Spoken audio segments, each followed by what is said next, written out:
Let's now see some examples of relations and functions. Recall that a relation is a subset of some Cartesian product, and that Cartesian product in turn is a combination of all elements of two different sets.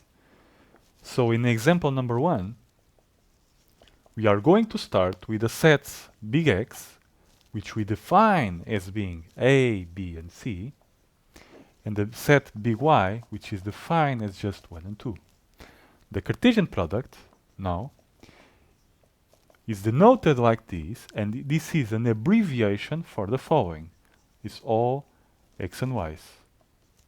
In turn, this is an abbreviation for the set written explicitly. In this case, you just do all the pairings, A1, A and 2, and so on. So B1, B2, C1, and C2. Note that, in this case, the sets X and Y are quite small, and so it was possible to write things explicitly. In general, this is not the case. Okay? The sets will be too large, and so what we're going to do is just to stop here. Okay? You just explain what you would do if you want to construct that thing, because that suffices. Okay? This is essentially a concept. You just are giving a name to a certain concept of all possible combinations. Now, with that thing in your head, we are going to just choose our elements that we like to construct the subset. So let's choose A1, B1, and C2. We list them like this: A1, B1, and C2. Okay? This is a subset of X times Y, and so it is a relation. Okay? Let's do another one. Almost the same. Let's choose again A1, B1, and C2, but at the last minute, let's add A2. A2. Okay? Again, it's a subset of this Cartesian product because every element in here is also in there. Okay? Let's do a more easy one, A1, and just B1. Okay?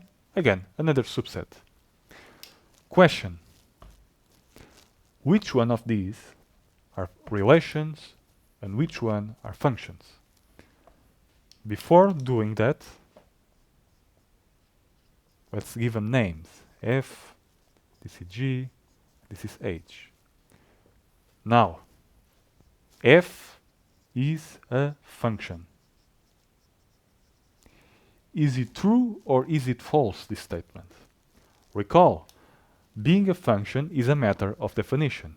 And if you recall the definition, being a function means each first entry has a unique second entry, which is the case. Okay? A is paired with 1, B is pairing with 1, and C is pairing with 2.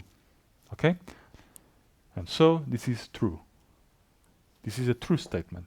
Let's look at G. Is G is a function? True or false? Well, A is paired with 1 and 2. So this is not a function. Okay? So this is false. However, we can say that G is a relation. Okay? This is true. Okay? Finally, for H is a function. Is it true or is it false? Well, A and B appear only one time in this list, and so it is a function. It is true. Okay?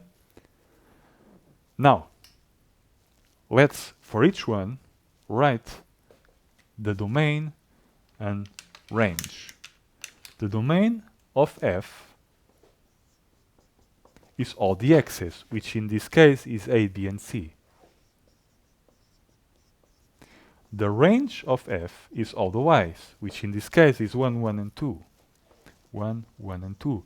But because repeated elements in the set are irrelevant, we just rewrite this as just 1 and 2. Okay?